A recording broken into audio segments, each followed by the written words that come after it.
program is brought to you by Read Singapore. I'm Michelle Martin. Welcome to Book Talk. Join me as we dive deep into The Paper Menagerie, the story by Ken Liu. A story where tiny paper tigers and cultural clashes come alive. It speaks to so many themes, from the mother-son relationship to how the young struggle with their parents to find their own place in life. Joining me are my panel of guests, Dr. Lee Bee Wah, MP for Nee Soon GRC, Ruby Lim Young, founder of Act3 International, and Albert King, founder of The Coaching King. Ruby, we had some homework ahead of time. Do you have an excerpt that you can read for us that resonated with you? Yes, I do. I like the fantasy element, as you know, in this story. So I've picked just a short paragraph, and it reads like this. The paper animals did not move. Perhaps whatever magic had animated them stopped when Mum died. Or perhaps I had only imagined that these paper constructions were once alive. The memory of children could not be trusted. I love that.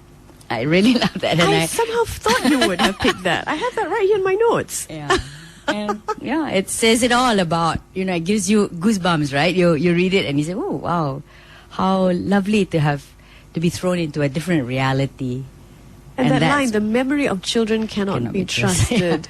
Perhaps. What does that bring up for you? You remember and you don't remember, and sometimes you want to remember things from your childhood, and that gets muddled as you get older. Because we're so imaginative. Yes. And we retreat to these worlds, these imaginative worlds a lot. He thinks he has seen these animals come alive, and yet he has doubt, and I like that. I think that's so real. For the listeners just tuning in, the story centers around origami or paper animals that Chinese woman continually creates for her child in order to build a bond, but she's cruelly rejected every turn of the way by her son, who feels that these paper animals are crudely made or don't live up to the expectations of his friends around him who have Star Wars figures. And so he puts them aside in a box, and he only really re-encounters them after his mother's death. I wanted to speak with each of you about the ending of this short story, only 15 pages long, but the way it ends, is it transformational for you? What did you make of it? Do you think that our main character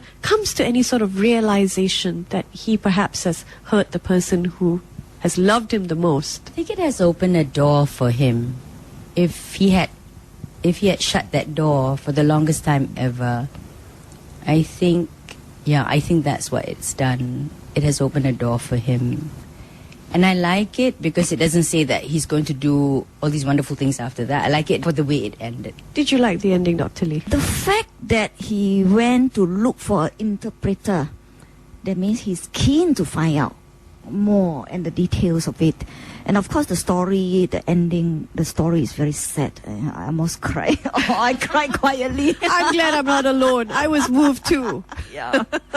So I would think that it is a good story that parents should share with the children and then discuss. I would think that I think almost everyone will be moved by the ending. Did you think the end was transformational, Albert? I found it very touching from the perspective that it gave a significant insight to what the mother went through as a child, and a realization in some ways for me is to be thankful for what we have, because a lot of things I take for granted, and that's the take I had on the story, is that because he didn't know about his mother's history, he was completely unaware of that.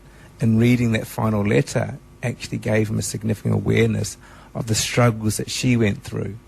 And the end gives an opportunity in terms of ending that to move forward in terms of my own choices. What can we do next in our life? Because we tend to don't recognize where we've come from and the sacrifices in some ways, or the hardships that our parents and previous generations have made.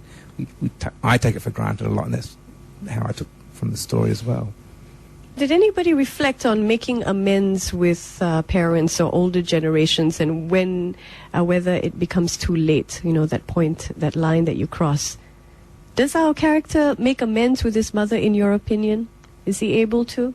I think it's the reason why it's so real, this story, is that he can't go back.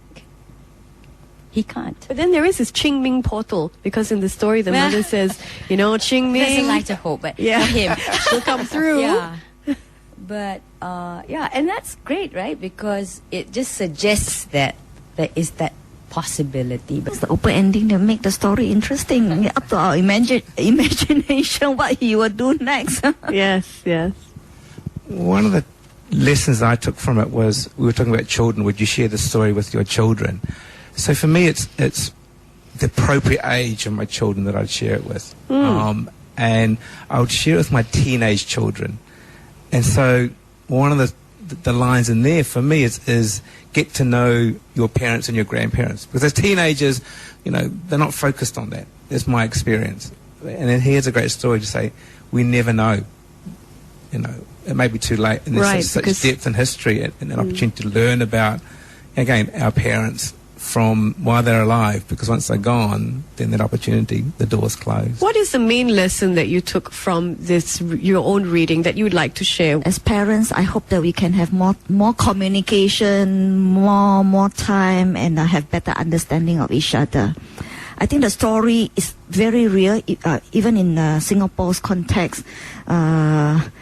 I think Jack was still thinking of his college projects when his mother is so ill.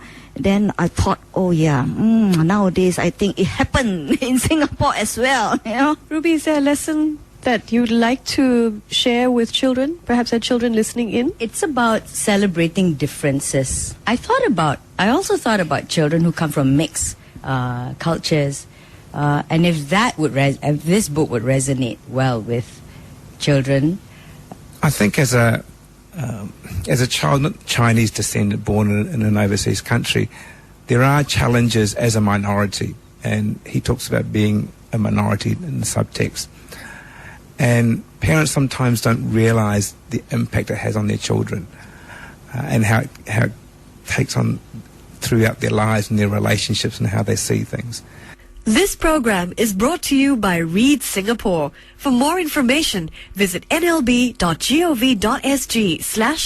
Singapore or facebook.com/Read Singapore. 938